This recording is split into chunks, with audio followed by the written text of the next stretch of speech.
Sebelum kita mulai ke inti acara kita pada hari ini, alangkah lebih baiknya kalau kita mendengarkan terlebih dahulu pengantar yang akan disampaikan oleh Ibu Digna Niken Purwaningrum SGZ MPH PhD. Kepada Ibu Digna, waktu dan layar kami persilahkan. Baik, terima kasih banyak Mas Torik ya. Ketemu lagi kita Mas Torik. Semoga Mas Torik dan juga Bapak Ibu teman-teman sekalian semua dalam keadaan sehat ya sore hari ini. Yang pertama kita bersyukur kehadirat Tuhan Yang Maha Esa sehingga program pertukaran mahasiswa antara program studi Magister Kesehatan Masyarakat FKKMK UGM dengan Fakultas Kesehatan Masyarakat Mahidol University Thailand sudah dapat terselenggara dengan baik ya. Ini kali kedua kita melaksanakan student exchange dengan Mahidol dan nantinya ada beberapa teman-teman yang akan berbagi pengalamannya sore hari ini. Nah, sebetulnya kegiatan sosialisasi ini diselenggarakan sebagai upaya untuk mengenalkan peluang pengembangan akademik internasional bagi mahasiswa, khususnya melalui program pertukaran mahasiswa yang dirancang untuk memperluas wawasannya, meningkatkan kompetensi global, dan juga memperkuat pengalaman belajar lintas budaya. Ibaratnya tak kenal maka tak sayang, begitu ya.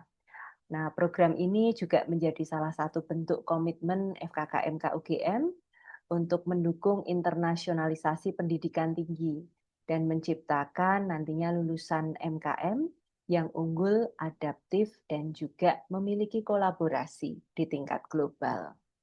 Nah, Mahidol University sendiri merupakan salah satu institusi pendidikan tinggi terkemuka di Asia, khususnya dalam bidang kesehatan masyarakat. Nanti teman-teman akan bisa menceritakan beberapa flagship program yang ada di Mahidol yang tentunya bisa kita lihat lebih dalam nantinya. Nah, Mahidol University juga menjadi mitra strategis yang bisa memberikan kesempatan berharga bagi mahasiswa untuk belajar langsung dari lingkungan akademik internasional yang berkualitas, begitu ya.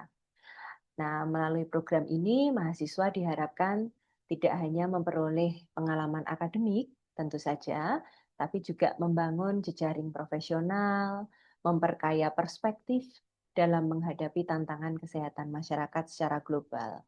Bisa jadi program-program yang sudah kita punya di Indonesia itu juga dilakukan di Thailand, hanya pendekatannya berbeda. Nah, pendekatan itulah yang sebetulnya kita cari, kita pelajari begitu ya. Siapa tahu bisa dijadikan istilahnya apa ya, masukan begitu ya bagi kita untuk mengembangkan atau melakukan inovasi program di Indonesia. Nah, melalui kegiatan sosialisasi ini, kami berharap nantinya para calon peserta dapat memperoleh informasi yang jelas mengenai tujuan, manfaatnya seperti apa, kemudian realita pelaksanaannya seperti apa, yang suka travel, travelnya seperti apa, begitu ya. Dan juga persyaratan-persyaratan untuk mengikuti program pertukaran mahasiswa ini. Dan nanti mungkin juga teman-teman dari yang sudah berangkat kemarin bisa membagikan tidak lupa potensi pendanaan yang bisa digunakan untuk bisa mengikuti student exchange ini. Kami harapkan mahasiswa ataupun mungkin calon mahasiswa MKM yang tertarik nanti dapat mempersiapkan diri secara optimal apabila ingin berpartisipasi dalam program tersebut. Nah, kami dari FKKMK tentu saja mengucapkan terima kasih kepada semua pihak yang telah mendukung, terutama Profesor Orawan dari Mahidol University Thailand beserta tim beliau, kemudian juga Bapak Ibu dosen sekalian yang ada di program studi S2 MKM FKKMK UGM, para asisten departemen, para mahasiswa, dan juga lulusan seperti Mas Torik ini yang nantinya juga pasti akan berpartisipasi dalam membangun jejaring global kita. Semoga program pertukaran mahasiswa ini dapat menjadi pengalaman yang unik, berharga, dan membuka banyak peluang kolaborasi ke depan. Begitu, terima kasih banyak Mas Torik, sehat dan sukses selalu. Baik, terima kasih kepada Bu Digna atas pengantar dan dukungannya terhadap program internasionalisasi mahasiswa kita.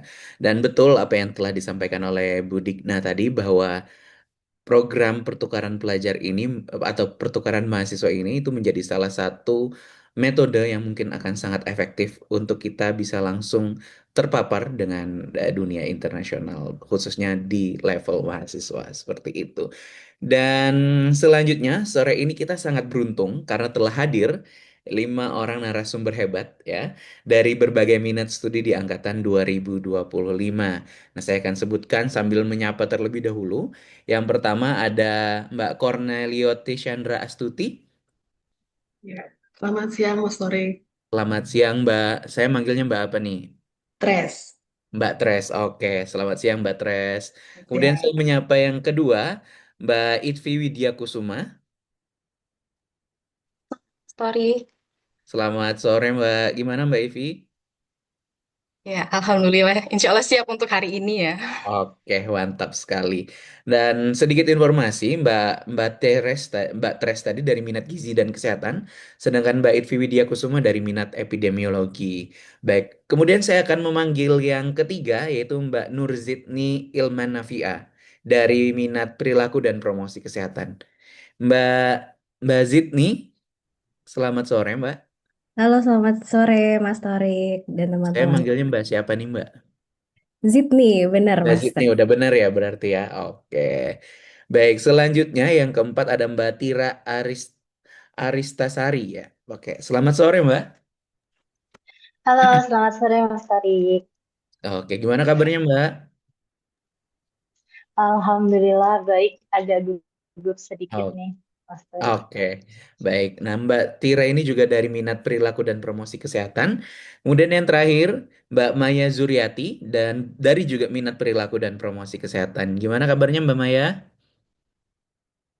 Halo Mas Torik, selamat sore. Baik-baik, Alhamdulillah. Gimana Mas Torik Alhamdulillah. kabarnya? Alhamdulillah saya juga baik, Mbak. Oke. Nah, teman-teman, dari kelima narasumber kita pada hari ini, mungkin saya akan mulai mencoba menggali bertahap gitu ya, tidak langsung ke inti pertanyaan, tapi kita mulai dari bagaimana proses seleksi awal nih. Dari mana taunya, terus apa yang dilakukan setelah tahu ada informasi terkait hal tersebut. Oke, siapa dulu yang mau mencoba menjawab kira-kira?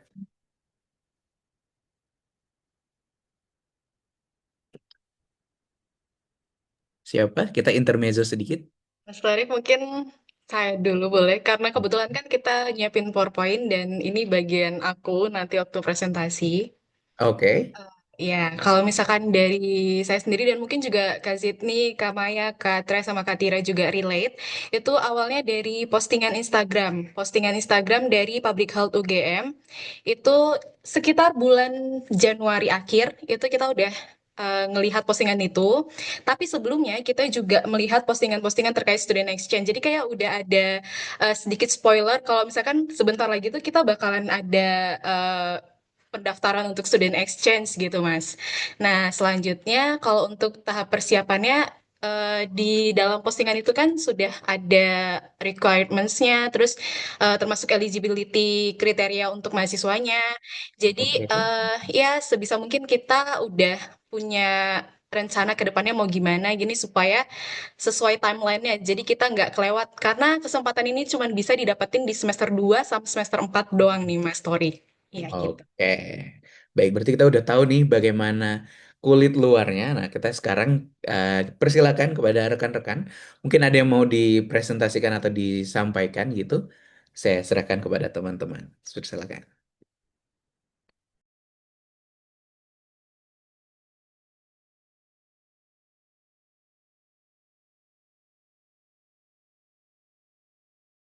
Oke.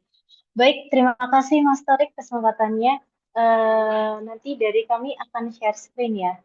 Dari Zidni atau dari Kak Tres atau dari Maya yang akan share screen.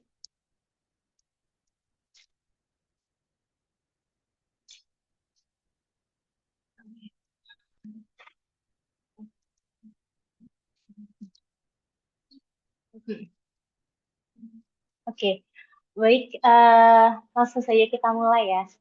Sebelumnya terima kasih kepada Pak Health ya yang sudah memberikan kesempatan bagi kami. Di sini alhamdulillah kami sudah pulang dari program student exchange. Tadi sudah diperkenalkan di awal, ada 5 mahasiswa termasuk saya, ada Zidni, ada juga Maya dari peminatan perilaku dan promosi kesehatan, dan juga ada Iri dari epidemiologi, kemudian ada Kak Tres juga dari GIS. Oke, sudah ya. Oke, langsung next saja. Itfi bisa next. Oke, mungkin ini sebagai pemantik diskusi juga ya teman-teman ya. Kalau dari teman-teman sendiri saat pertama kali mendengar kata Thailand, apa sih yang ada di pikiran teman-teman? Mungkin bisa tulis di kolom chat, kalau enggak ya open mic juga bisa. Pertama kali yang ada di pikiran teman-teman apabila mendengar kata Thailand.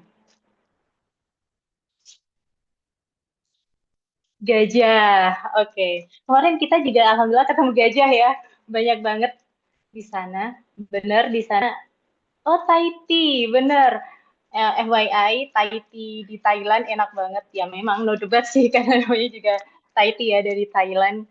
Dan mungkin tips buat teman-teman bisa beli di Sevel ya. Itu harganya lumayan terjangkau. Apalagi? Oh, Sevel, iya. Jadi nanti buat teman-teman kalau misal nanti ada kesempatan buat ke Thailand bisa belinya di Sevel, dan di sana juga muslim friendly. Jadi bisa bisa dengan gampang ya mendapatkan makanan yang halal begitu.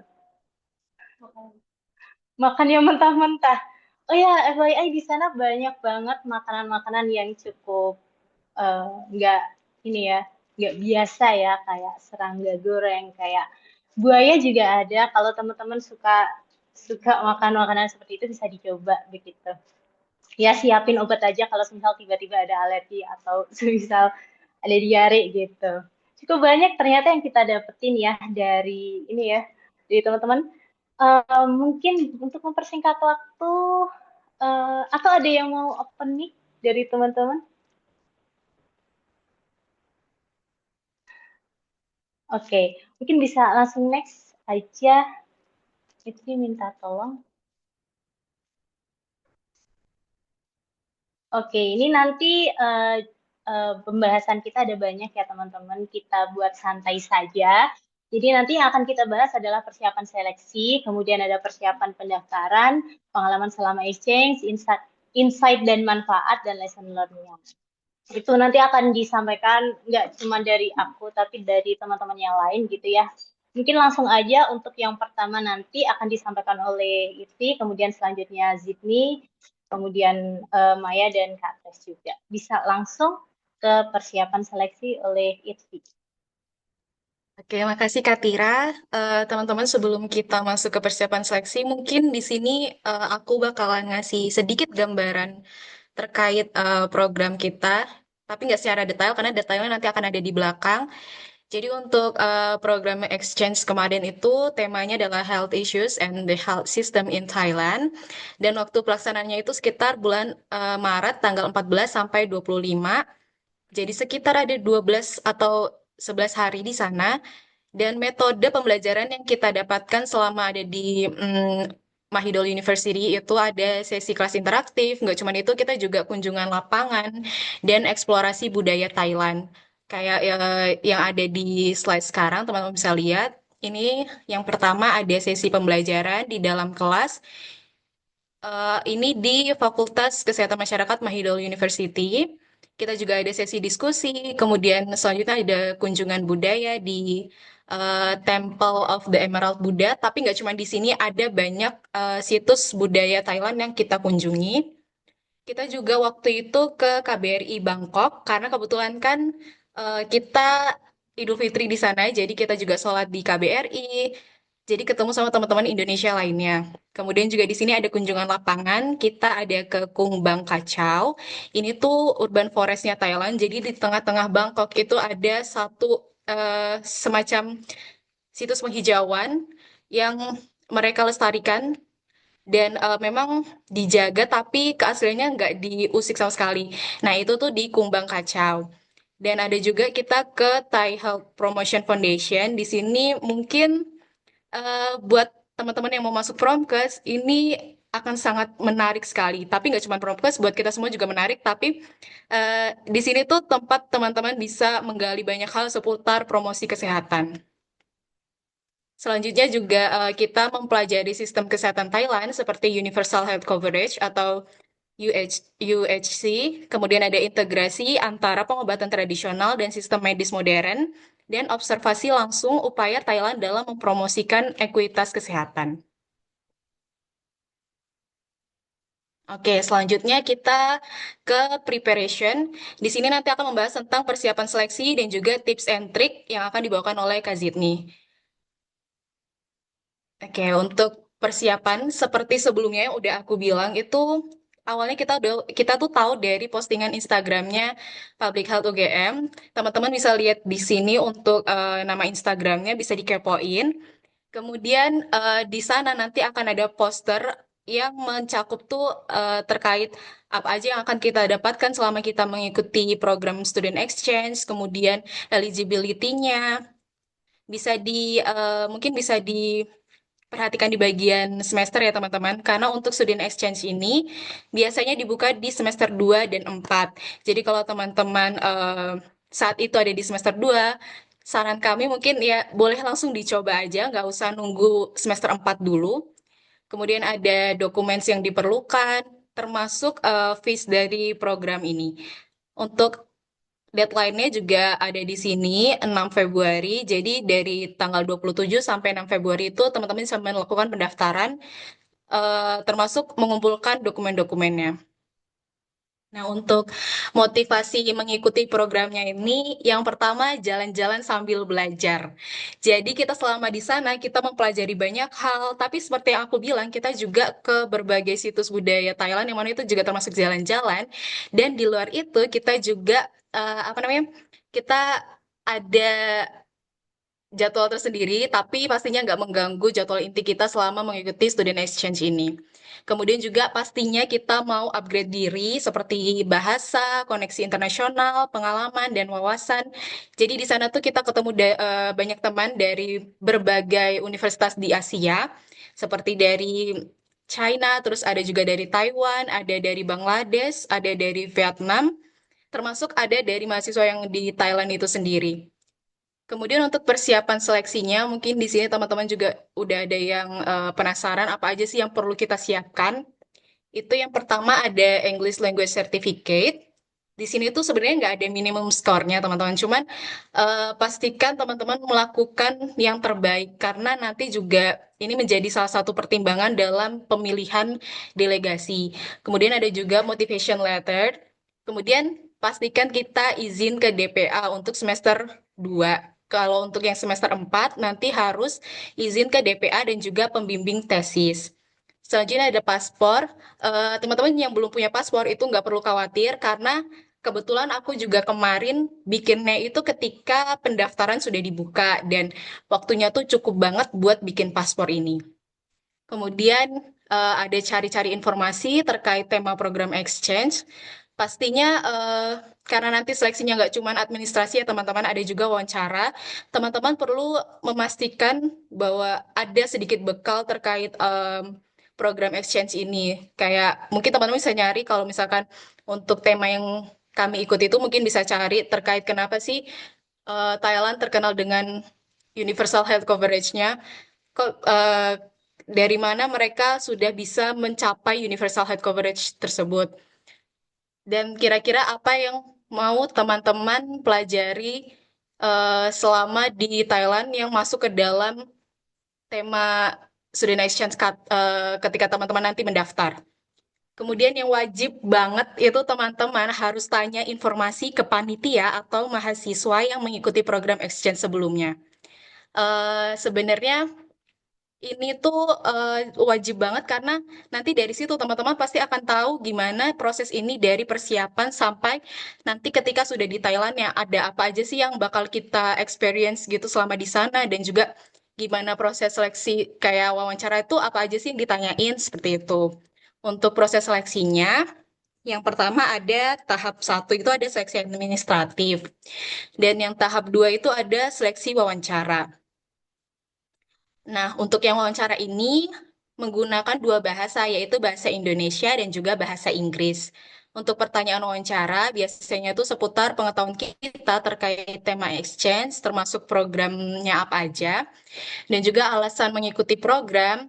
Ini pasti banget ditanyain teman-teman, akan ditanyakan kenapa sih teman-teman mengikuti program ini, apa yang memotivasi teman-teman untuk oh, aku harus ikut program exchange ini. Kemudian ada apa yang ingin dipelajari di tempat exchange dan juga kesiapan diri. Untuk kesiapan diri ini bisa teman-teman lihat terkait apakah dokumennya sudah memenuhi, kemudian terkait program fees-nya sudah cocok atau belum, seperti itu. Dan juga proses wawancara itu tenang kok teman-teman. Kita akan diwawancarai oleh dosen-dosen secara santai, jadi teman-teman nggak perlu terlalu tegang dan nggak perlu terlalu takut, karena nanti takutnya kalau terlalu gugup, teman-teman akan kesulitan dalam menjawab pertanyaan. Seperti itu. Moving on, kita bakalan ngeliat tips and trick dari Kak Zidni. Oke, terima kasih Itvi. Jadi berikutnya tadi kalau sudah dibahas tentang gimana sih persiapannya gitu kan. Nah, sekarang mungkin lebih ke arah apa ya tips and tricksnya untuk persiapan dan juga untuk seleksi terkait program exchange ini. Yang pertama, berani mulai teman-teman. Jadi kalau sekarang yang lagi viral itu kan bagaimana bisa sukses gitu kan ya kalau banyak tapinya gitu. Itu sebenarnya juga terjadi nih di kita-kita juga nih yang berangkat. Awalnya mungkin pasti ya ada rasa takut gitu. Aduh gimana kalau nanti misalkan selama di program itu kan kita sempat ada waktu pas puasa ya. Jadi gimana nih puasa di sana? Gimana Idul Fitri di sana? Mungkin jauh dari keluarga atau mungkin ada ketakutan lain kayak misalkan aduh bahasa Inggris saya nggak terlalu bagus nih. Gimana kalau mau ikutan event kayak gini? Nah, kemungkinan hal-hal yang bikin kita takut itu sangat banyak, tapi kita nggak akan pernah tahu ya sampai kita mencoba itu. Jadi mulai aja dulu gitu kan. Keberanian yang diperhitungkan ini nanti juga akan membawa pada jalannya sendiri gitu. Jadi yang pertama berani memulai. Mulai bikin esai, mulai bikin motivation letter, dan mulai ya cari-cari informasi tentang programnya. Yang kedua, pahami tujuan. Nah, ini nyambung ya, jadinya ke yang pertama tadi, selain berani memulai, juga tentu kita harus tahu apa tujuan kita secara jelas gitu. Baik dari sisi kitanya, tujuan kita untuk berangkat tuh apa, maupun dari sisi programnya. Kenapa sih ada program student exchange ini? Tadi mungkin sudah disampaikan juga ya oleh Bu Dikna gitu. Ini adalah momentum yang baik untuk memperluas jejaring kolaborasi internasional misalkan atau mungkin teman-teman bisa bisa mencari tahu lebih dalam lagi kayak apa apa sih yang sebenarnya jadi tujuan kita untuk bisa mengikuti program ini apakah hanya sekedar jalan-jalan gitu atau tentu ada sesuatu hal yang lebih. Kalau ngomongin Thailand misalnya kan mungkin nggak cuman kuliner atau culture atau fashionnya juga ya, tapi ternyata dari sistem kesehatannya kita tahu bahwa Thailand tuh ternyata punya universal health coverage yang itu sudah cukup baik dan bahkan menjadi salah satu contoh bagi negara-negara LMIC. Jadi itu perlu dipahami dari awal juga. Yang ketiga, ceritakan dirimu dengan jelas dan jujur. Nah, apa sih ini maksudnya? Nah, menurut saya di sini ini penting banget ya waktu mulai apply maupun setelah menjalani program. Kadang kan kita ngerasa harus terlihat wah nih untuk diterima gitu. Padahal menurut kami yang penting justru menunjukkan siapa diri kita sebenarnya, apa yang sebenarnya kita minati. Kan di sini juga dari berbagai minat ya, ada yang promosi kesehatan, ada yang gizi kesehatan, ada yang epidemiologi. Gimana sih intersection dari minat kita dengan program yang ditawarkan itu gitu. Jadi tidak perlu berusaha menjadi orang lain gitu. Cukup sampaikan cerita kita dengan jelas, latar belakang kita, pengalaman kita seperti apa, hal yang ingin kita pelajari dari program ini. Dan kejujuran itu penting karena dari situ orang bisa melihat sebenarnya motivasi kita tuh apa sebenarnya. Dan justru kalaupun misalkan kita ngerasanya, aduh motivasi aku nggak terlalu bagus nih, tapi justru di situ proses belajarnya terjadi gitu. Kemudian yang keempat, siap beradaptasi. Karena ketika mengikuti program seperti ini ya teman-teman, kita mungkin akan masuk ke lingkungan yang jauh berbeda. Kita kita adalah delegasi gitu ya dari IKM, dari Universitas Gadjah Mada yang ke tempat yang benar-benar baru yang mungkin kita sama sekali belum familiar gitu. Beda budaya, beda cara belajar, beda ritme kehidupannya, bahkan beda kebiasaan kecil sehari-harinya. Contoh dari pengalaman kami itu berlima ini satu kamar ya. Satu kamar dan satu kamar tuh ada 10 orang dari daerah yang berbeda-beda. Itu tentunya kan kita punya kebiasaan yang berbeda-beda juga. Jadi di situ kita harus punya open mind juga ya, kayak adaptasi itu mungkin bukan sesuatu yang bisa kayak langsung semuanya bisa nyaman gitu, tapi ya adaptasi itu kita punya kemauan untuk terbuka, kita mengamati dulu, oh kayak gini toh ternyata kalau orang-orang dari negara tertentu atau teman kita ternyata kalau eh, daily schedule-nya tuh seperti ini toh gitu. Jadi menyesuaikan diri dengan pelan-pelan. Belum nanti dengan kondisi-kondisi yang tidak terduga, kayak misalkan kita juga sempat mengalami ya perubahan flight schedule gitu yang harusnya berangkat jam 9 ternyata overbook jadi harus berangkatnya diundur gitu sampai jam 12. Jadi banyak sekali hal-hal yang di luar ekspektasi kita, tapi disitulah juga letak pembelajarannya. Kadang pengalaman yang berkesan itu juga dari hal-hal yang awalnya terasa asing. Dan yang terakhir mungkin ini salah satu tips juga untuk mempertimbangkan aspek finansial ya. Ini mungkin sedikit teknis tapi juga sangat penting gitu karena sebaik apapun niat kita untuk ikut program ya kita juga perlu realistis gitu melihat kondisi dan kebutuhan yang ada gitu. Mungkin teman-teman ada yang tahu kalau untuk program ini mungkin tidak fully funded ya, tapi ada sebagian. Tapi juga kalaupun memang dari teman-teman merasa sepertinya saya butuh income tambahan, nah itu bisa banget untuk dicari gimana ya biar bisa misalkan submit proposal dan lain sebagainya. Dan persiapan finansial ini penting karena biar kita ketika udah berangkat program ini tidak terbebani sama hal-hal yang sebenarnya perlu bisa diantisipasi di awal. Oke, mungkin itu tips and tricksnya bisa lanjut, Kak. Oke, silakan untuk yang pengalaman dan selama exchange.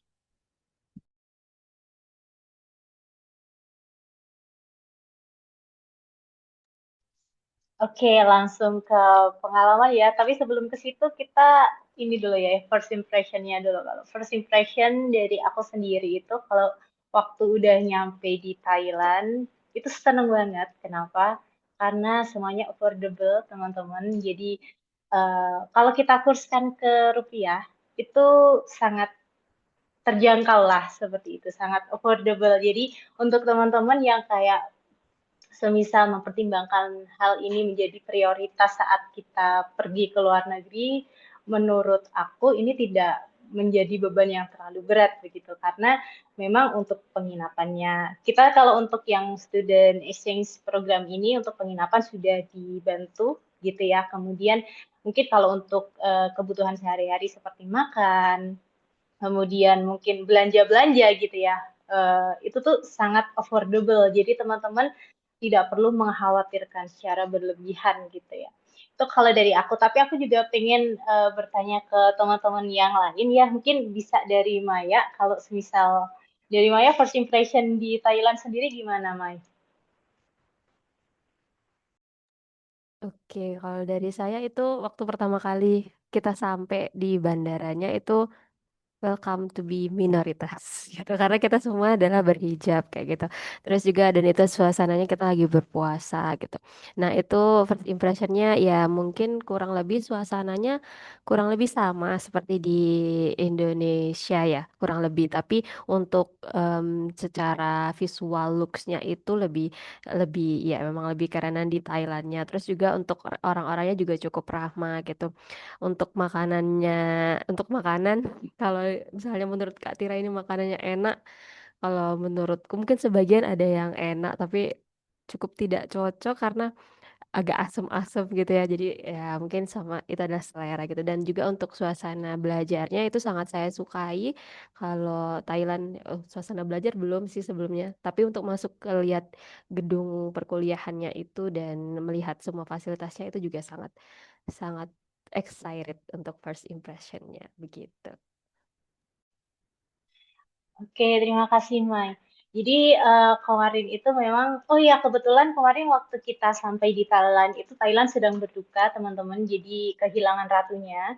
Dan Thailand itu sangat mencintai ratunya, jadi kami dianjurkan untuk tidak menggunakan pakaian yang terlalu berwarna, begitu. Jadi kita dianjurkan untuk memakai pakaian yang sudah ditentukan kemarin, begitu ya, sebagai salah satu bentuk penghormatan juga di sana.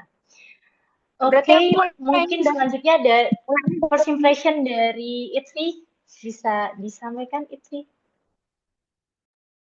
Terima kasih Kak Tira. Kalau dari aku sih, karena ini jujur teman-teman, ini pertama kalinya aku ke luar negeri. Dan ternyata alhamdulillahnya nggak se-culture shock gitu. Karena Berarti benar yang aku dibilang sebelumnya, bikin ini mirip sama Indonesia. Jadi menurut aku sih, aku pribadi, aku cukup nyaman selama berada di Thailand. Oke, terima kasih Itfi. Selanjutnya mungkin dari Zidni. Kalau dari saya ngambil dari yang warna hijau ini Mbak Tira. Orang-orangnya ramah gitu. Waktu kita pertama kali datang tuh jujur kan lapar banget ya. Kita apa udah jam berbuka tapi belum makan.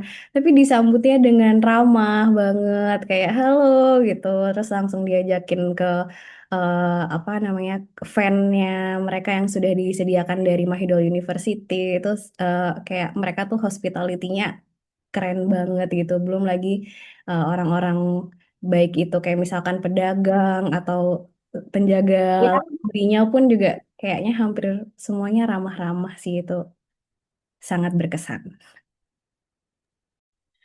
Oke, terima kasih Zidni. Selanjutnya dari Kak Tres. First impression-nya di Thailand gimana Kak Tres? Kayaknya bukan first impression, ini paling keberapa Kak Tres ya? Kalau nggak salah. Silakan Tres.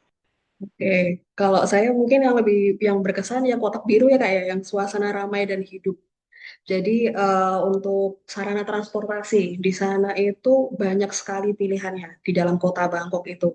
Kita mau pergi di dalam kota dari satu tempat ke tempat lainnya, kalau misalnya nggak terlalu jauh mungkin bisa pakai apa ya ojolnya di sana. Kita istilahnya mereka boat gitu.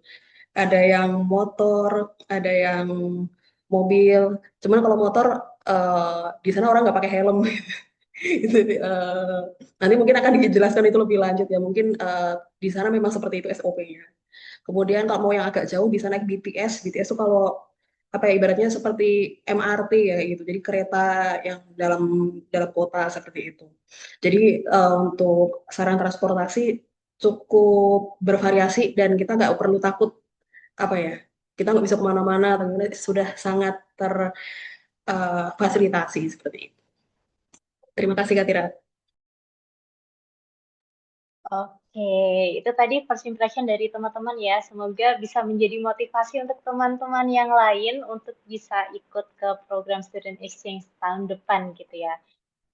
Semoga sih nggak cuma satu kali ya dalam setahun, mungkin bisa lebih dari itu. Oke, mungkin selanjutnya ke memorable experiences ini akan disampaikan oleh Maya kepada Maya. Silakan.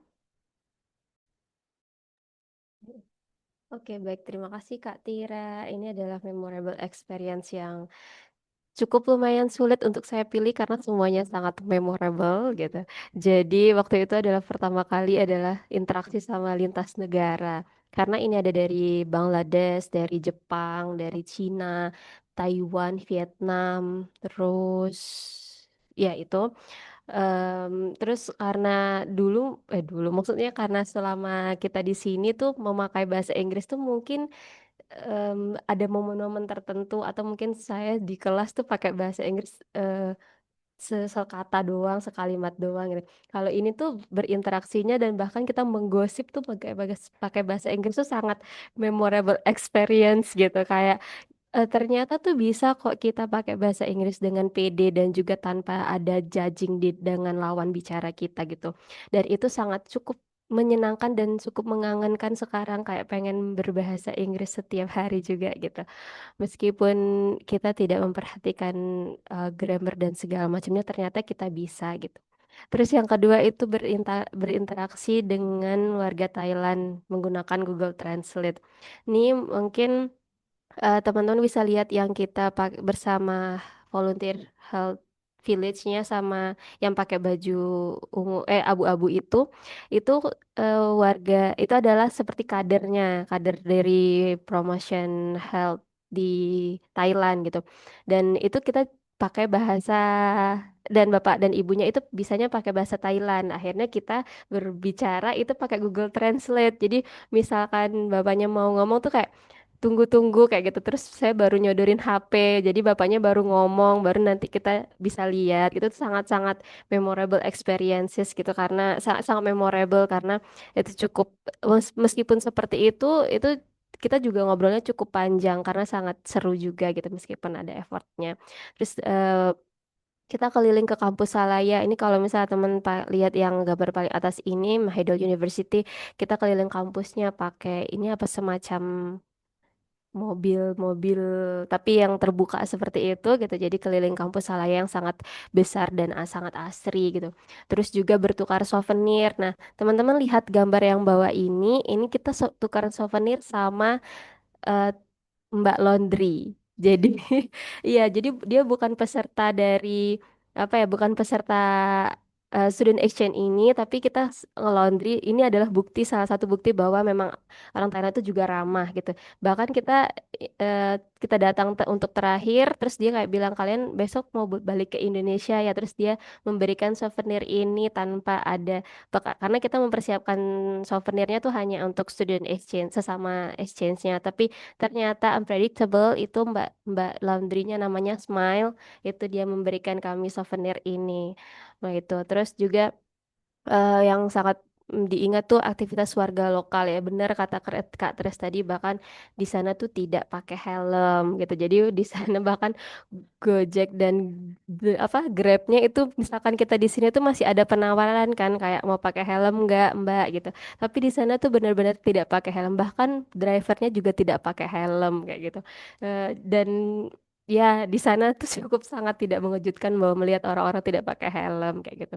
Terus ya penyesuaian rasa makanan gitu ya. Seperti yang saya bilang tadi, mungkin saya pertama kali itu kita makan patai kalau nggak salah ya patainya. Enak, tapi mungkin ciri khasnya itu asam seperti itu dan ya kita harus cukup menyesuaikan. Tapi untuk yang kayak mango stick rice dan lain-lainnya juga cukup enak gitu.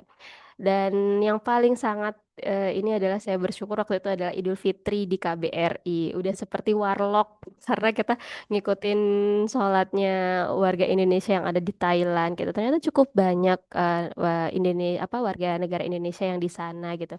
Dan merasakan Idul Fitri terus kayak hari kemenangan itu rasanya benar-benar menang karena itu adalah first time saya juga keluar negeri gitu dan malah dikasih itu waktunya adalah Idul Fitri.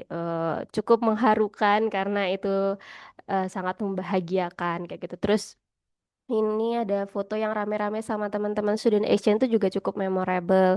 Itu kita lagi diskusi mengenai kesehatan antar negara, lintas negara. Jadi kayak misalnya kita bahas satu topik gitu TB gitu. Oh di Indonesia tuh adanya TOS gitu, ada program TOS. Terus nanti di Cina tuh ada pillbox. Jadi pillboxnya ada pengingat bahwa orang itu harus minum obat yang seperti itu. Jadi tuh kayak benar-benar cukup sangat seru sekali gitu karena apa ya? Karena bertukar.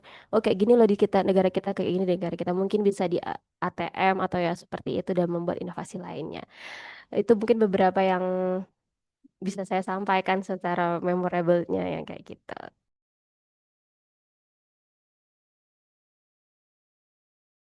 Bisa lanjutkan sama Kak Tres atau Kak Zid nih. Terima kasih Kak Maya. Saya melanjutkan untuk saya melanjutkan untuk yang berikutnya, yaitu apa yang sudah kita capai selama di sana. Saya akan memulainya dari nilai-nilai yang kita bisa terapkan secara personal. Untuk yang pertama, jelas tadi masalah bahasa dan skill komunikasi itu sangat terlatih selama kita di sana. Kita berbicara dengan orang-orang yang tadi bahkan mungkin kalau untuk bahasa Inggris pun juga agak kami perlu Google Translate. Jadi bukan dari Indonesia ke Inggris lagi kami berpikirnya, tapi gimana caranya biar orang yang kita ajak bicara tuh paham maksud kita. Ya sudah pakai alat translate dari Indonesia langsung ke Thailand seperti itu. Nah, kemudian itu kan juga termasuk adaptability. Jadi bagaimana kita menyesuaikan diri dengan lingkungan di sekitar kita. Kemudian independence. Independence di sini maksudnya adalah bagaimana kita berusaha hidup mandiri. Karena meskipun kita ke sana berlima, tapi ada beberapa hal yang memang mau tidak mau kita bisa lakukan sendiri seperti itu. Mungkin ketika kita pergi dalam kasus ini ke Thailand gitu, kita keluar negeri dengan target masing-masing, dengan ekspektasi masing-masing, kita menyesuaikan apakah semua target itu dan semua ekspektasi itu bisa tercapai atau tidak, seperti itu. Saya mau sharing pengalaman kemarin, eh, bahkan jauh sebelum ada informasi untuk student exchange ke Thailand ini, saya memang sudah sangat berkeinginan untuk pergi ke salah satu museum yang ada di Thailand. Namanya Siraj Medical Museum. Itu adalah museum yang ada di Fakultas Kedokterannya Mahidol University. Tapi itu museum anatomi gitu. Jadi yang di display itu adalah kadaver seperti itu. Saya share ke Mbak Maya waktu itu. Di dalam pesawat kita masih perjalanan itu menuju ke Thailand. Saya share ke Mbak Maya. Kak Maya, aku pengen ke sini deh. Kalian tertarik nggak? Gitu. Terus mereka cuman gimana ya kak ya gitu. Gitu karena ya saya memahami bahwa tidak semua orang mungkin suka dengan anatomi, itu sangat bisa dipahami. Tapi sudah sampai ke Thailand, masa saya nggak ke sana gitu. Jadi ketika ada waktu yang kosong di luar ini, di luar kegiatan student exchange, saya berusaha mandiri, cari jalan gimana caranya saya bisa sampai ke museum itu.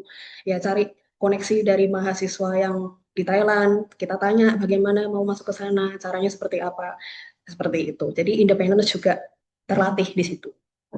Kemudian time management, karena kita tidak bekerja sendiri, ada banyak kegiatan, ada presentasi, ada yang perlu dikerjakan seperti itu. Jadi kita perlu melatih menggunakan waktu itu sebaik mungkin. Belum lagi dengan tadi bucket list yang kita bawa dari Indonesia gitu. Kalau kita mau mencapai semuanya, berarti harus diatur betul waktunya. Kemudian networking dan relationship building.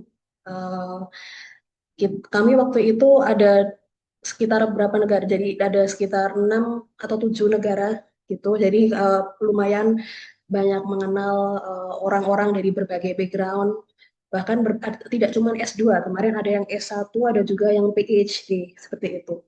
Kami belajar dari disiplin ilmu yang berbeda juga, kayak misalnya kami dari 5 orang ini aja kan sudah berbeda-beda ya background pendidikannya, dengan mereka lebih berbeda lagi. Ada yang dari kesehatan masyarakat, ada yang dari nutrition, dan lain sebagainya. Kemudian kepercayaan diri, saya kurang paham bagaimana dengan teman-teman, mungkin nanti bisa sharing. Cuman kalau saya pribadi mungkin selama ini kalau di dalam kelas gitu misalnya kalau ditanya ada dosen yang bertanya gitu, saya kadang kalau mau mengutarakan pendapat gitu kan masih kadang tertahan gitu ya. Saya kurang paham apakah ini bawaan saya pribadi atau uh, budaya Jawa seperti itu. Tapi di sana kami sangat apa ya, distimulate untuk bisa ayo bicara, speak up kayak gitu. Adalah pengalaman juga di sana ketika kuliah, di salah satu sesi kuliah, waktu itu ada dosen yang memberikan pertanyaan.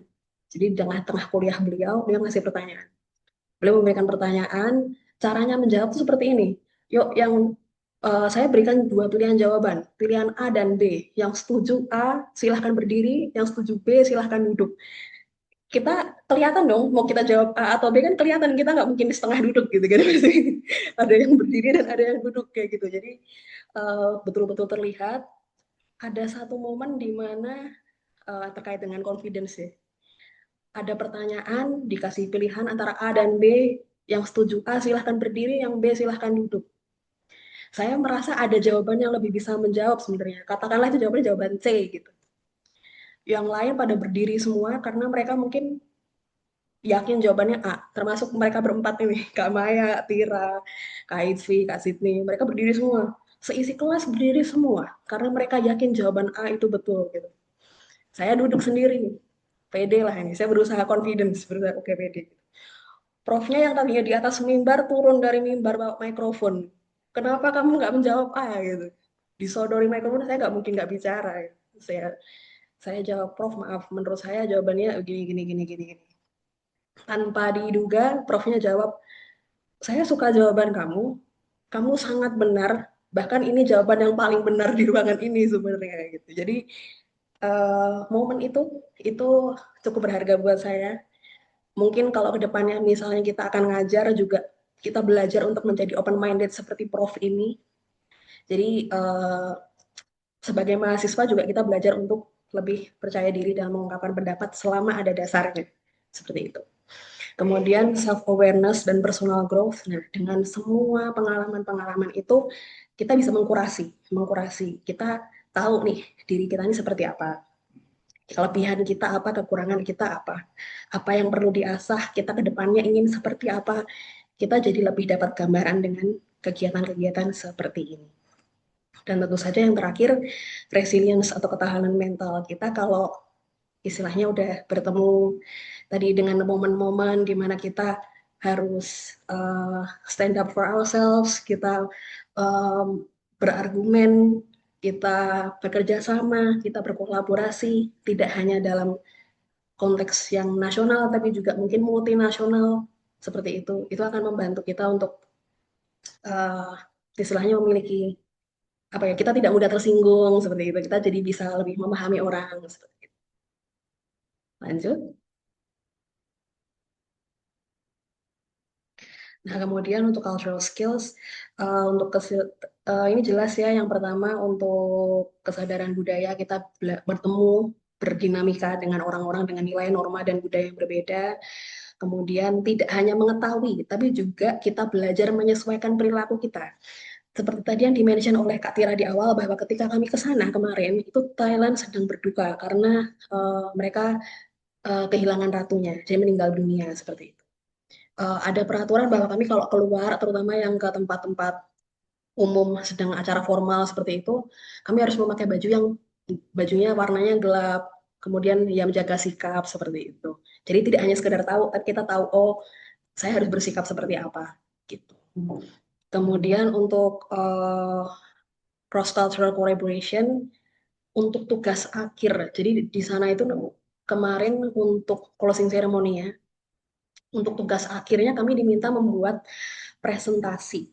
Kami dibagi menjadi berbagai kelompok yang mana satu kelompoknya itu terdiri dari antara 2 sampai 4 negara. Orang-orang dari 2 sampai 4 negara. Kami harus bertukar pikiran, memilih satu topik atau health issue, masalah kesehatan, yang negara ini dalam satu kelompok ini sama-sama punya, sama-sama di highlight seperti itu. Ada satu momen juga ketika waktu itu kami berdiskusi dalam kelompok saya, yang isinya kebetulan dari Indonesia dan dari Cina. Saya kan kebetulan dari minat gizi dan kesehatan, terus saya ngusul gitu. Stunting yuk kita bahas stunting gitu. Yang dari Tiongkok ini mereka bingung gitu. Why stunting gitu. Ternyata mereka baru kemudian ngomong di negara kami kasus stunting itu nggak banyak. Kami banyaknya yang sayap sebelahnya, jadi yang obesitas atau sindroma metabolik kayak gitu. Oh gitu. Kita jadi tahu, oh ternyata di negara mereka seperti itu. Siasatnya juga pasti akan berbeda kayak gitu. Dan itu juga yang terakhir global mindset. Kita melihat segala sesuatu sekarang udah bukan kita dilatih untuk tidak untuk bukan lagi yang istilahnya nasional, tapi udah multinasional jatuhnya seperti itu. Dan ini apabila teman-teman ke depannya berencana untuk melanjutkan karir di lingkup yang internasional, ini akan sangat berguna. Seperti itu. Terima kasih. Akan dilanjutkan oleh Kak Sydney. Oke, terima kasih Kak Tres. Jadi mungkin ini slide sebelum terakhir ya. Jadi sebetulnya apa sih yang bisa kita pelajari dari sistem kesehatan di Thailand? Sebetulnya cukup banyak ya, tapi kalau boleh dirangkum, kita bisa bilang bahwa Thailand itu menempatkan promotif dan preventif sebagai fokus utamanya, kemudian ditopang oleh skema UHC yang kuat dan dibangun melalui proses sejarah yang panjang. Jadi ada 3 poin di sini yang kami rasa cukup insightful ya dari pembelajaran kami kemarin. Yang pertama terkait promotif dan preventif. Jadi kami sempat berkunjung gitu ke Thai Health Promotion Foundation. Jadi di Thailand itu mereka memiliki lembaga sendiri yang mengelola pendanaan untuk promosi kesehatan. Nah, ini sangat relate ya buat kami yang dari perilaku dan promosi kesehatan gitu karena wah ternyata ketika pendanaan terkait health promotion itu dikelola sendiri ini jadinya sangat terfokus dan banyak inisiatif-inisiatif yang bisa didanai gitu. Salah satu yang menarik mungkin terkait dengan syntax gitu. Apa sih syntax itu kan? Syntax itu jadi sebetulnya mereka mengambil pendanaan 2% itu dari pajak cukai tembakau dan juga alkohol gitu. Jadi pajak-pajak dari pembelian tersebut diambil secara 2%-nya itu untuk mendanai inisiatif-inisiatif health promotion. Inisiatifnya juga sangat banyak. Salah satu yang paling kelihatan itu karena kami juga mengunjungi ada di Thai Health Promotion Foundation sendiri. Gedungnya bisa dilihat di slide itu ya yang begitu megah. Nah, itu konsep buildingnya juga menarik. Mereka menggunakan open space gitu, jadi memanfaatkan sirkulasi udara dan di dalamnya pun juga sangat promoting healthy lifestyle. Jadi menggunakan tangga yang begitu banyak, kemudian ada ruang untuk gym, ada juga di atas ini di rooftop paling atas itu kalau teman-teman bisa lihat ada kecil kotak itu, nah itu ada gardennya sendiri gitu. Jadi mereka juga di-encourage um, untuk hidup makan dengan sehat juga dari kebun sendiri kayak gitu.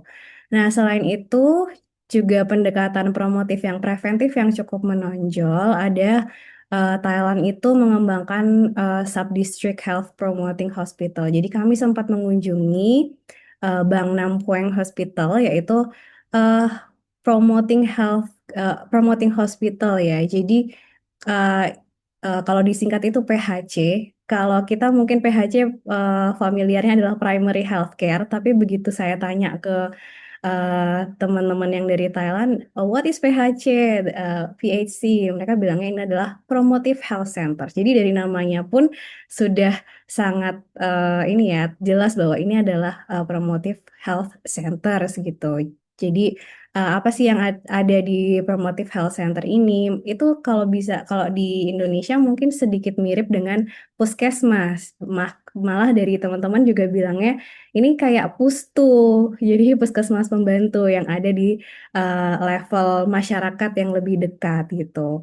Nah, artinya pelayanan kesehatan di Thailand itu eh, sudah sangat mengedepankan untuk nggak menunggu masyarakat tuh biar datang ketika sakit aja, tapi juga hadir untuk lebih dekat ke mereka dengan upaya-upaya promotif karena di sana juga ada eh, semacam kadernya juga ya. Ini bisa dilihat dari foto yang ada di bawah itu kami berfoto dengan ibu dari PHC-nya itu yang pakai baju baju putih itu bapaknya ya bapak kepala puskesmas gitu kalau boleh dibilang dan yang bapak ibu yang pakai kemeja warna abu-abu ini community health workers-nya mereka kader-kadernya gitu.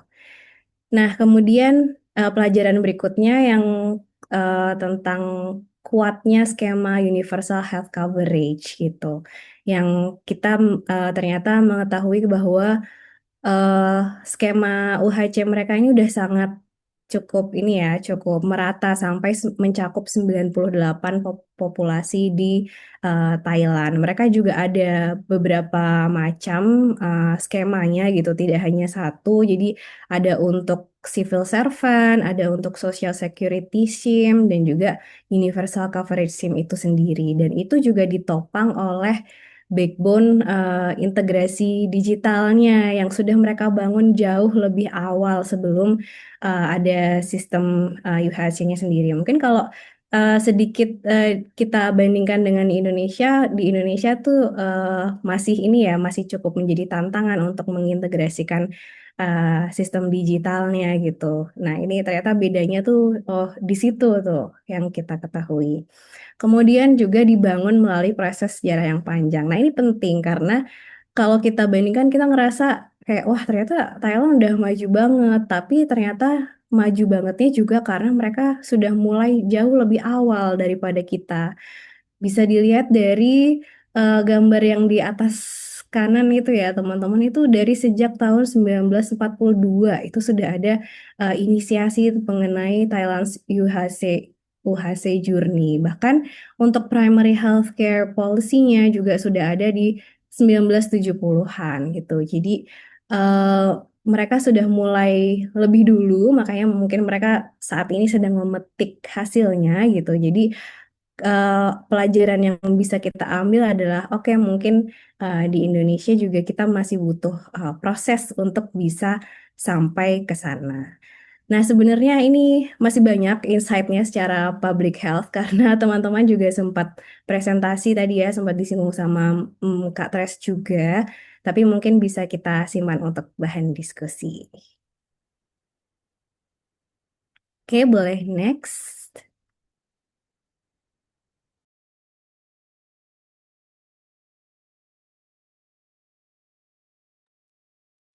Oke, untuk di final takeaway-nya mungkin teman-teman bisa lihat dan baca kalau misalkan ini meningkatnya kepercayaan diri karena dukungan lingkungan. Seperti yang Kak Tres mention tadi, bahwa ternyata kita di kelas itu ada caranya bahwa bisa membuat kita untuk berani untuk berbicara gitu.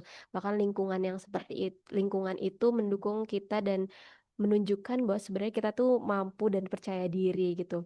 Terus juga kita bisa lebih berani dan bertanggung jawab. Contohnya ini adalah saat kita diskusi sama negara lain gitu. Berani untuk menceritakan apa permasalahannya di negara kita dan bertanggung jawab atas apa yang kita berikan, informasi apa yang kita berikan kepada eh, menjadi bahan diskusi di negara lain, di negara antar negara ini gitu. Terus juga kita lebih berani untuk eh, ya lebih berani dan yakin kalau misalkan di negara kita tuh adanya seperti ini gitu. Terus juga di compare sama negara lain gitu. Jadi tapi dengan rasa yang tanggung jawab yang cukup besar bahwa ini karena kita membawa nama negaranya itu sendiri gitu. Terus juga ini menjadi kegiatan Student Exchange ini juga menjadi pengalaman baru yang mendorong munculnya ide inovasi seperti yang Kak Zidni bilang yang tadi ada Thailand Health Promotion Foundation itu kita jadi kayak kalau dibuat di Indonesia gimana ya kayak gini gitu. Terus soalnya Thai Health Foundation itu tempatnya 20% itu kantornya hanya 20%. Sisanya 80% itu public health, public space. Jadi kayak mereka buka itu kantin sehat, terus ada apa apa perpustakaannya, kafe. Nah, 80% itu dibuka untuk umum. Nah, 20%-nya tuh hanya kantornya gitu. Jadi hanya 20% kantor yang dia pakai gitu. Tapi itu menjadi kayak oh gimana ya kalau nanti kita buat ini kalau di Indonesia seperti apa gitu ATM seperti itu. Terus juga belum lagi kita lihat sedetail itu bahwa eh, yang dirancang sama Thailand misalnya kayak ada di, di ruangan gymnya itu ada oksigen detector gitu. Jadi kalau misalkan kayak udah kelebihan kapasitas di dalamnya itu bisa menjadi ada peringatan, ada warning. Jadi kayak ide-idenya itu benar-benar se sekecil dan sedetail itu diperhatikan di Thai Health Promotion Foundation. Jadi pengalaman-pengalaman yang kami temuin itu menjadi kayak kita cukup memulai berpikir untuk gimana ya kalau nanti kita terapkan di Indonesia atau di sekeliling kita sendiri dari hal-hal yang kecil gitu. Terus juga kita jadi terbiasa menganalisis secara tidak sadar gitu. Jadi kayak misalnya kenapa ya kok kan yang tadi sinteks itu 2% dari minuman alkohol bermakanan manis sama cukai rokok gitu.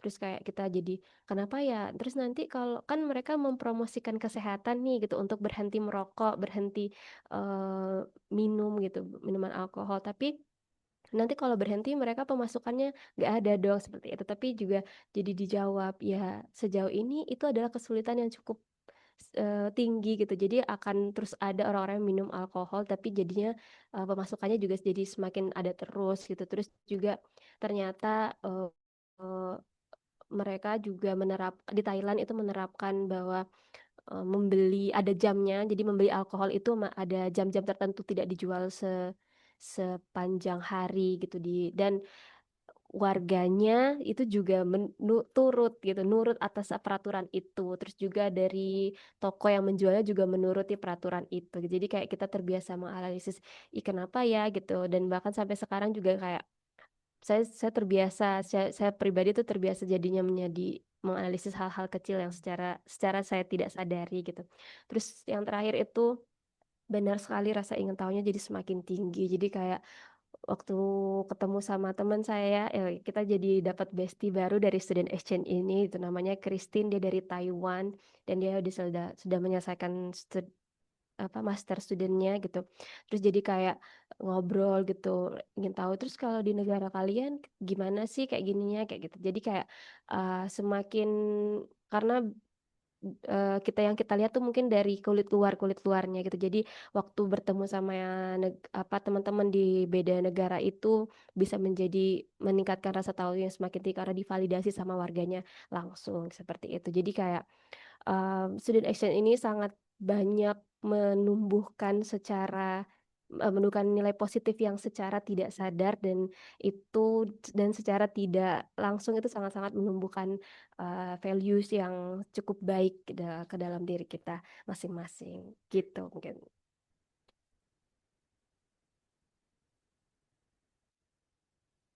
Oke, jadi ini ada pantun. Jadi kayak beli Thai tea, naik tuk-tuk, diskusi yuk gitu. Jadi buat teman-teman atau bapak dan ibu yang mungkin memang kita butuh untuk berdiskusi atau mungkin ada bagian-bagian yang mungkin belum kita ceritakan ya. Dan mungkin bisa kita kembalikan ke Mas Torik. Oke, terima kasih. Menarik sekali apa yang sudah disampaikan oleh rekan-rekan kita yang tahun ini mengikuti kegiatan exchange di Mahidol University. Mungkin ada satu hal juga yang saya teringat apa yang pernah disampaikan oleh Dean dari MUPH, Mahidol University Public Health, bahwa terkait dengan program yang teman-teman jalani, mungkin ada yang bertanya, nanti kok eh, ada fokusnya tadi jalan-jalan sambil belajar. Nah, karena memang program ini didesain tidak berfokus pada kegiatan lecture saja. Nah, keinginan dari dekannya Mahidol University itu bahwa beliau tidak ingin kita duduk lama untuk mengikuti lecture, kemudian kita pulang dan tidak melakukan apa-apa, tapi beliau ingin kegiatan ini lecture-nya tidak terlalu banyak, tapi berkualitas, diselingi dengan aktivitas luar ruangan supaya kita lebih mengenal bagaimana masyarakat Thailand bersosial dan juga menerapkan hal-hal yang berkaitan dengan kesehatan masyarakat. Nah, itu mungkin gambarannya. Di sini sudah ada pertanyaan dari Mbak Sri. Mungkin saya bacakan ya teman-teman ya. Izin bertanya Kak, mungkin tadi saya kelewat. Untuk biaya apakah menggunakan biaya pribadi atau dibiayai kampus? Oke, silakan yang mau menjawab.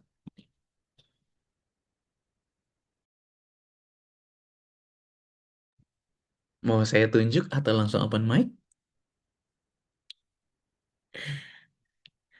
Silakan mungkin Mbak Mungkin Rika. saya, Oh ya Mbak Maya, oh silakan. ya. Mm-mm. Kalau misalkan untuk biaya itu kita ada yang dibiayain sama kampus, sama ada yang biayain pribadi. Nah, untuk biayain kampus itu eh untuk dibiayain kampus itu pendidikannya itu dibiayain sama kampus termasuk dengan akomodasi asramanya itu dibayar sama kampus. Nah, selanjutnya untuk biaya kita juga selain dari itu kita mengajukan proposal ke Ditmawa. Jadi itu juga bisa kita pakai buat biaya pribadi yang tidak tercover dari kampus tadi. Nah, paling itu sih mungkin ada teman-teman yang mau nambahin. Atau ada teman-teman yang dapat sumber biaya lain nih, selain dari yang sudah di afford oleh Mahidol, kemudian dapat proposal dari Ditmawa, mungkin ada yang dapat sponsor lain. Oke. Jadi kalau gambarannya, eh, orang pasti mikir kan kayak, wah ini transport biaya sendiri dong, berarti besar dong yang dikeluarkan. Kalau berdasarkan apa yang saya alami sebenarnya, apa yang sudah di cover oleh Mahidol itu sudah lebih dari cukup untuk menghemat pengeluaran yang kita keluarkan selama di Thailand. Karena bayangkan besaran untuk tempat tinggal atau akomodasi selama 10 hari bahkan lebih itu perlu berapa gitu. Nah, ini sudah diakomodasi oleh Mahidol. Sementara kita tinggal menyiapkan tiket berangkat, kita tidak perlu visa karena ini di Thailand. Jadi mungkin ini buat teman-teman yang pengen punya first experience kayak Mbak Maya gitu ya, untuk pergi ke luar negeri, mau tapi ada hal-hal yang akademik mungkin mengikuti kegiatan exchange ini sangat menguntungkan gitu ya. Jadi kita tinggal menyiapkan tadi biaya transport dan mungkin pembuatan visa dan belanjanya masing-masing gitu ya. Karena kalau kita, apalagi kalau yang Muslim berpuasa, di sana kan makan siang, jatah makan siang teman-teman itu disimpan untuk berbuka puasa biasanya atau bisa dipakai buat sahur gitu. Oke. Ada lagi yang ingin bertanya? Mungkin ada Kalau open mic? ya, Ya, kalau silakan. kita kemarin Mas Torik, izin ya Mas Torik, karena kita berpuasa, jadi kita nggak menyimpan makanan siangnya, tapi kita dikasih uang saku dari Oh, Mahidolnya. Heeh.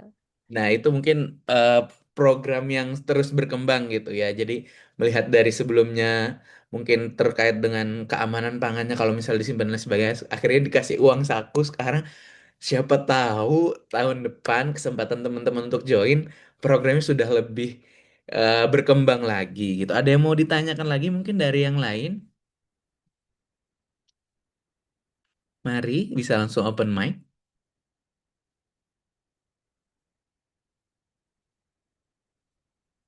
Kalau belum ada, apakah ada? Kalau belum ada, saya yang mau nanya mungkin. eh Selama di Thailand kan bertemu dengan teman-teman dari berbagai negara, sudah bisa bahasa apa saja mungkin yang simple-simple yang dipelajari seperti itu dari teman-teman selain Sawadee dan Kapun Kap gitu ya. Oke, mungkin bisa satu-satu mungkin.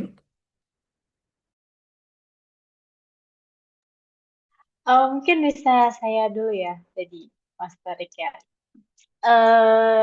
Yang sering saya pakai memang Sadiha gitu kan. Mungkin buat teman-teman yang belum tahu, jadi kalau di Thailand itu ada dua ini ya, dua gaya ngomong. Jadi kalau misal cewek yang ngomong itu H, diakhiri H, kalau misal sopan gitu. Kemudian kalau untuk yang cowok itu hap gitu ya. Mungkin nanti jangan sampai keliru gitu ya teman-teman. Kalau misal teman-teman cewek ya cukup H kayak sawadihha gitu. Tapi kalau untuk yang cowok sawadihap begitu. Kemudian Kopunha, kemudian apa lagi ya? Mai Chai. Mai Chai itu apa sih? Tidak, tidak gitu Mai Chai. Kemudian Mai Blai gitu. Kayak gitu, gitu-gitu aja sih. Dan kalau kalimat panjang itu masih belum bisa sih, Master.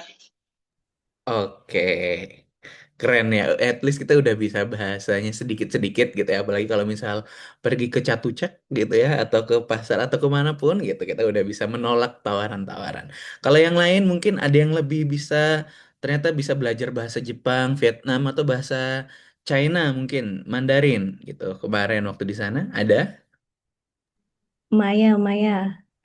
Oke, Iya, silakan, sama. Himaya.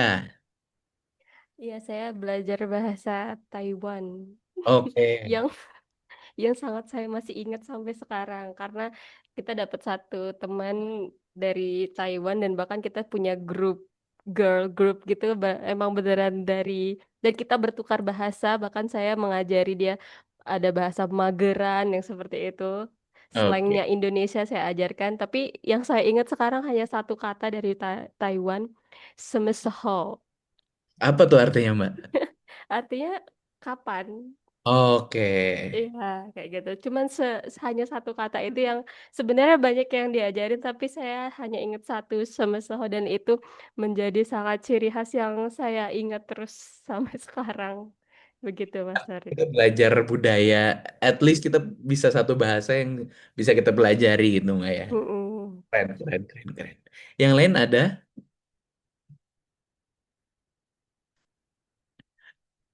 Atau malah banyak berbahasa Indonesia di sana? Karena kalau tidak salah pesertanya juga ada dari UI, Unhas ya. Dari Bali apakah masih ada tahun kemarin? Masih ada, Ya. Mas Farid. Oke.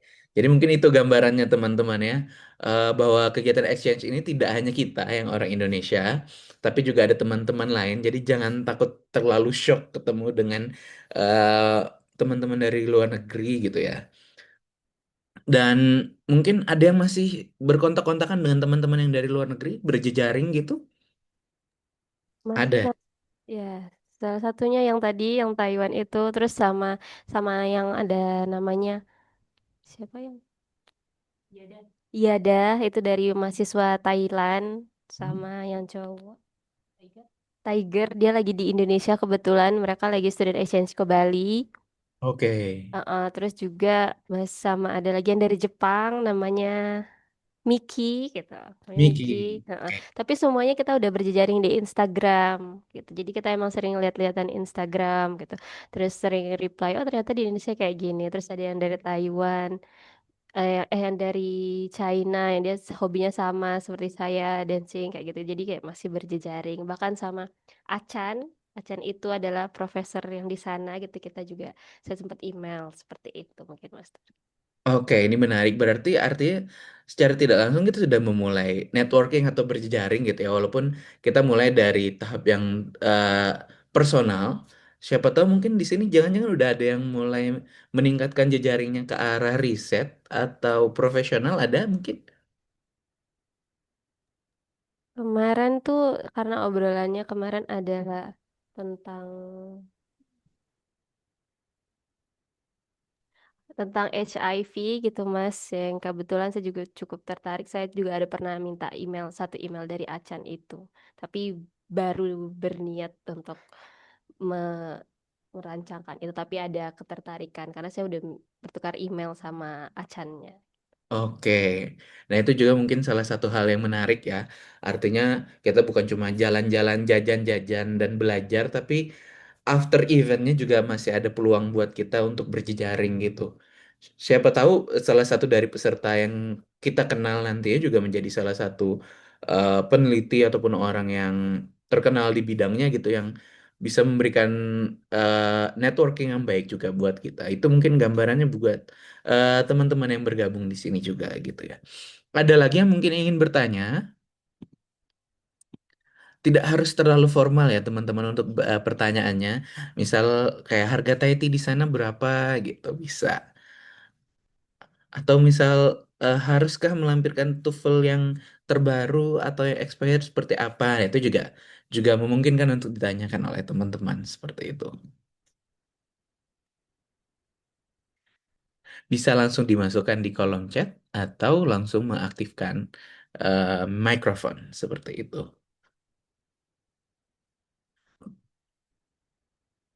Kalau tidak ada, saya mungkin akan bertanya lagi ya. Mohon maaf kalau saya banyak pertanyaan. Karena penjelasan teman-teman tuh sangat membuat saya nostalgic dengan apa yang terjadi di sana. Kebetulan kemarin waktu teman-teman sampai di bandara, PN, nah PN ini adalah salah satu penanggung jawab kegiatan juga di sana. Beliau langsung mengirimi saya foto teman-teman gitu, byline gitu. Nah, mungkin itu juga networking yang sangat menarik teman-teman untuk dilakukan. Nah, kira-kira nih eh, ada tidak apa ya kayak salah satu pandangan yang berubah dari teman-teman ketika pulang ke Indonesia dari apa yang teman-teman dapatkan di sana? Mungkin apakah pola pikir yang berubah atau cara pandang yang berubah gitu. hasil dari apa yang teman-teman dapatkan, baik itu di dalam ruang kelas ataupun dari hasil sosialisasi di luar kelas. Silakan. Saya mulai dulu ya, Mas Torik. Mungkin nanti dari teman-teman bisa menambahkan. Tadi sebenarnya sudah disampaikan oleh Maya. Jadi setelah kami berkunjung di Thai Health Promotion Foundation itu jadi kebayang, oh program ini bisa nih diterapkan di Indonesia nih gitu. Jadi setiap kita, aku sih setiap aku melihat ada sebuah fenomena begitu ya, oh, ini kayaknya harusnya promosi kesehatannya bentuknya seperti ini misalnya kayak gitu. Dan yang membuat saya kagum dan ini mungkin juga teman-teman sudah tahu ya kalau iklan di Thailand itu sangat amat menarik gitu. Dan salah satunya juga iklan kesehatan gitu dan mungkin itu juga bisa diterapkan di Indonesia gitu.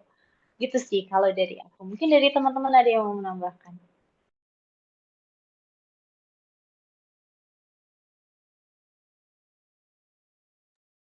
Ada dari teman-teman mau nambahkan? Ya, Mungkin dari Mbak Tres, silakan Mbak. saya izin menambahkan, mungkin kalau ini lebih ke apa yang ada di masyarakat ya. Jadi kebiasaan makan, kebiasaan kita membeli makan, kita mendapatkan makanan itu kan juga berdasarkan apa yang tersedia di sekitar kita. Nah, di Thailand itu banyak sekali jajanan yang tadi makanan mentah itu tidak salah, itu benar gitu. Ada mangga diiris di pinggir jalan, ada buah-buah, jus buah yang warnanya sedemikian menarik kayak gitu. Bahkan ada satu momen di mana saya belanja ke pasar di Catucak itu, mas-masnya yang jual souvenir itu ngejual melayani saya sambil ngemil dan yang dicemilin adalah kacang hijau mentah gitu. Jadi kebiasaan makan itu yang mungkin tadi kita kita sebagai masyarakat itu kan makan membeli makanan itu dari apa yang tersedia. Mungkin kalau memang ke depannya apa-apa yang tersedia di masyarakat itu juga adalah makanan yang sehat seperti itu harapannya mungkin ke depan ya bayangan saya kita akan menjadi masyarakat yang lebih aware dengan uh, nutritional intake kita seperti itu. Iya, betul sekali kata Kak Tres. Karena juga akses masyarakat di Thailand terhadap makanan yang bernutrisi dan juga sehat itu terlihatnya lebih mudah gitu ya. Apalagi misal di 7-Eleven aja lah dulu, ibaratnya yang pikiran orang makanannya instan ya. Tapi ternyata di situ masih cukup banyak makanan-makanan yang bergizi gitu ya. Terlebih misal saya ingat susu protein dengan kandungan protein 30 gram protein itu sangat mudah diakses di 7-Eleven. Bahkan nasi instan, telur rebus instan dan makanan-makanan lain itu sangat mudah diakses seperti itu ya. Apalagi untuk kita anak kos gitu. Kalau berada di lingkungan saat ini mungkin akses terhadap makanan sehat itu yang bisa ditingkatkan di Indonesia seperti itu ya. Betul sekali kata Kak Tres. Ada lagi dari yang lain? Nambahin dikit ya, story. Dari segi informalnya nih, karena aku juga kebetulan pertama kali keluar negeri, yang berubah tuh awalnya kayak takut. Pastinya yang pertama mungkin teman-teman juga berpikiran terkait bahasa. Tapi setelah kita coba melalui student exchange ini, ternyata nggak semenakutkan itu teman-teman. Kita nggak ada yang namanya keterbatasan bahasa, karena semuanya udah canggih ya. Kita bisa menggunakan Google Translate dan juga tools translate lainnya. Dan itu yang ngubah aku untuk jadi lebih berani kalau misalkan akan ada kegiatan lagi ke luar negeri atau mungkin di dalam negeri, tapi yang menggunakan bahasa Inggris dan juga teman-temannya memang berasal yang bukan dari Indonesia seperti itu. Jadi lebih eh, membuat diri kita sendiri berani untuk selangkah lebih maju dari zona nyaman kita. Betul, ya itu tadi yang disampaikan Mbak Itvi. Jadi kalau bisa disimpulkan kayak the limit is your own self gitu ya. Yang membatasi diri kita tuh bukan bahasa Inggris orang lain, tapi diri kita sendiri mau atau tidaknya gitu. Ada lagi sebelum saya bacakan pertanyaan dari kolom chat. Boleh nambahin satu lagi ya Mas Torik. Eh, Eh, Ya, mungkin kalau dari saya dari segi apa ya, komunikasi mungkin ya, dari gimana kita mengartikulasikan kebutuhan kita juga. Awalnya kan tadi sempat dibilang juga ya sama siapa tadi lupa, Maya kalau nggak salah ya, bahwa kita datang tuh cukup minoritas gitu. Jadi mungkin agak ada rasa sungkan kayak atau kurang nyaman misalkan bilang kalau misalkan wah kami tuh sedang puasa gitu pun juga waktu hari Idul Fitri, kami ada keinginan nih untuk bisa sholat Id di KBRI gitu. Nah, kita akhirnya belajar di situ untuk menyampaikan kebutuhan kita ya, untuk mengkomunikasikan bahwa memang ya kadang hal-hal seperti itu cukup dikomunikasikan gitu, nggak hanya untuk dipendam sendiri gitu. Kami coba mengusulkan ke Kia waktu itu, PN juga kayak kami seperti ini kondisinya, apakah bisa diakomodir? Kebetulan waktu itu juga ada barengan dengan jadwal kami harus ke Emerald Temple of Buddha gitu ya. Tapi karena kami mengkomunikasikan itu akhirnya ya dari PN ternyata membolehkan, tapi dengan syarat harus kembali sebelum jam 8 atau jam 9 gitu. Artinya ada kondisi tertentu yang dibutuhkan dan ternyata dari situ kan akhirnya oh kita mendapatkan solusi yang win-win nih, kita dapat tapi tetap kita mengikuti program itu eh, dengan semestinya gitu. Jadi dengan apa ini bisa dibilang lobbying atau negosiasi gitu itu kita juga belajar tentang hal itu. Oke, ya betul. Jadi bagaimana cara mengutarakan pendapat kita dengan cara diplomatis lah, seperti itu ya. Oke, saya mau ke satu pertanyaan di kolom chat. Ada pertanyaan tentang kuota peserta, apakah ditentukan dari kampus UGM atau dari Mahidolnya? Nah, dari teman-teman mungkin ada yang ingin menyampaikan?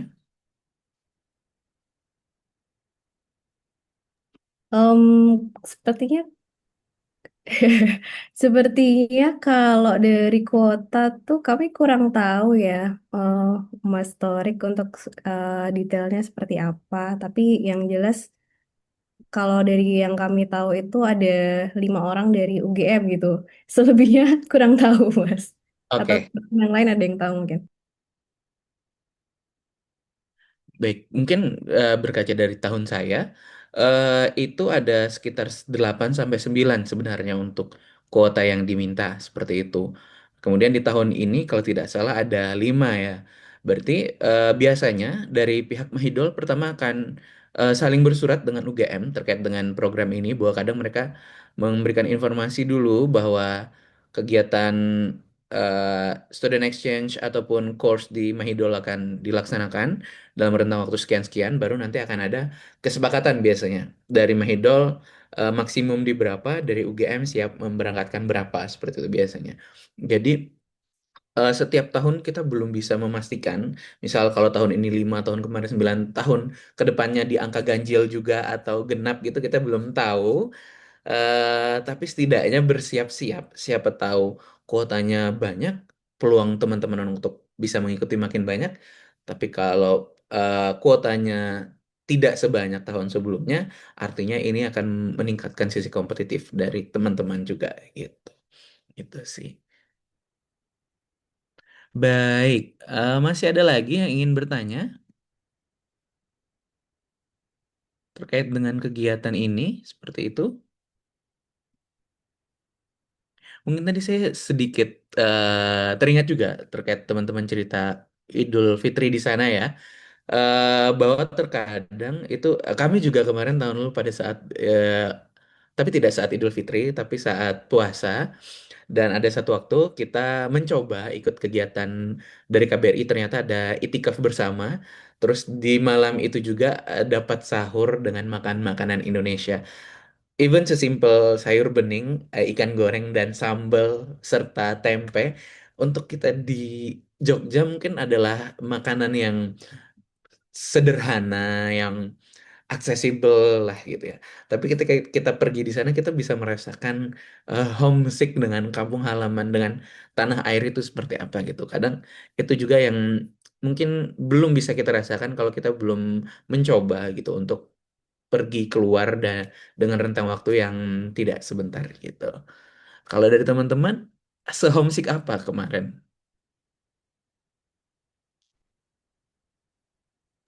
Saya dulu ya, Mas Tarik. Silakan. Kalau misalkan saya itu sebenarnya yang paling dikangenin tuh waktu itu adalah ketupat ya, ketupat sama rendang waktu itu karena itu adalah Idul Fitri. Sebenarnya kita juga bisa buat antri makanan, cuman ya seperti yang Kak Zidni bilang bahwa PN menunggu kita gitu jam 9 harus ada di sana, jadi kita tidak bisa merasakan silaturahmi itu gitu. Terus juga kalau misalkan rasa yang timbul di saya itu mungkin bukan homesick Mas Torik, tapi rasa syukur yang sangat mendalam gitu. Karena ya ya seperti itu makanan yang dulu mungkin kita ya bisa akses terus makanannya gitu. Tapi waktu itu makanannya aduh pengen deh gitu sampai bawa nastar dari Indonesia gitu sampai kayak cukup biar masih ada vibes apa Idul Fitrinya. Jadi memang saat keluar negeri dan berada di lingkungan yang mungkin selama ini kita bisa mengakses itu dengan cepat dengan apa ya dengan mudah tapi waktu ke sana tapi dan itu tidak bisa kita rasakan lagi jadi menumbuhkan rasa syukur dalam hati saya bahkan selama sebelum sholat saya menangis tiada henti karena menunjukkan rasa syukur itu bukan atas saya pengen pulang ke Indonesia bukan tapi rasa syukur yang sangat mendalam bahwa saya berada di sini di hari kemenangan dan saya benar-benar menang saat itu gitu sih Mas Tarik. Menang bisa minum Thai tea siang-siang di Thailand yang panas, Mbak ya. Benar dan langsung dari Thailand kayak gitu. Betul sekali. Mungkin ini satu request terakhir sebelum kita akhiri sesi kita, karena kita dibatasi oleh waktu. Kalau kakak-kakak atau mbak-mbak diminta satu kata untuk pengalaman kemarin dan satu kata untuk bilang ke teman-teman yang berpeluang untuk ikut ke exchange ini apa gitu. Jadi satu kata untuk pengalaman kemarin dan satu kata untuk mengajak gitu. Silakan. Dari siapa dulu? Dari aku dulu, Mas. Oke, Em, Satu katanya amazing, itu cukup amazing. menggambarkan ya. Amazing. Kemudian satu kata untuk teman-teman, ayo. Udah gitu aja. Oke, ada lagi amazing. Ayo, nah kita cari yang lain lagi. Ada? Ada. Silakan. Dari saya satu kata untuk pengalaman kemarin sebenarnya malah kurang. Kurang. Oke, Kurang mau lagi gitu. Itu satu kata untuk yang mau gas. gas. Oke, ayo gas gitu ya. Amazing kurang. Oke, ada lagi. Mungkin kredit saya, Mas. Ya, Mbak Tapi Tre. kalau satu kata nggak bisa, Mas. Satu frase, Wah, satu gabungan kata. oke boleh. Kayak pengalaman di sana itu eye opening. Eye opening, oke. Saya kurang tahu itu satu kata atau dua kata ya termasuknya. Anggap saja satu kata. Kata gitu. Kalau Next, pesan untuk hmm, teman-teman yang mau mencoba, nothing tulus. Tidak nothing ada tulus. ruginya. Ya. Oke, siap. Lalu itu udah menggambarkan sekali ya. Ada lagi dari yang lain? Mbak Maya, Mbak Itvi? Ada. Kalau misal dengar nggak sih? Ya, Iya. Heeh. Kalau satu kata buat kemarin, dua kata lah. Growth mindset. oke. Terus kalau kata-kata buat teman-teman, bahwa ayo kita terus melangkah. Oke, terus melangkah ya. Karena kalau tidak terus melangkah, tidak sampai ke imigrasi gitu ya. Oke, lanjut Mbak Itvi. Ini bebannya di Mbak Itvi nih buat closing nih. Hmm. Garing. Kalau dari aku mungkin terkait kegiatan kemarin itu sesuai apa yang ada di PowerPoint kita, memorable. Memorable. Banget yang bisa kita simpan, kita alami selama di sana, banyak kejadian yang menyenangkan. Dan untuk teman-teman di sini, it's your time. It's your time. Oke. Giliran kalian. kakak-kakak semua. Jadi, kalau misal ada informasi terkait dengan kegiatan ini, jangan malu dan jangan malas untuk mencoba, karena testimoninya sudah ada dari teman-teman sekalian. Kita bukan dari MLM ya, jadi ini adalah salah satu pengalaman berharga yang bisa dialami oleh teman-teman semua. Untuk menutup sesi ini, mungkin kita bisa berfoto bersama. Teman-teman bisa mengaktifkan kameranya. Baik. Kita bisa mengaktifkan kamera sebentar untuk sesi foto bersama. Mungkin akan dibantu oleh tim ya. Saya akan hitung mundur. Oke. 3, 2, 1. Sekali lagi. 3, 2, 1. Oke, itu dia sesi kita pada hari ini. Sampai berjumpa di sesi tahun depan untuk teman-teman. Siapa tahu teman-teman di sini yang akan menggantikan teman-teman berlima ini yang akan memberikan testimoni dalam kegiatan Student Exchange. Saya Tarik Abi Pramana, undur diri untuk kegiatan hari ini. Kami ucapkan terima kasih untuk 5 teman-teman yang sudah memberikan pengalamannya. Kapun kap. Terima kasih Mas Torik. Terima kasih, Mbak. Sekali. Selamat sore. Assalamualaikum warahmatullahi wabarakatuh. Waalaikumsalam warahmatullahi Waalaikumsalam warahmatullahi wabarakatuh. Terima kasih.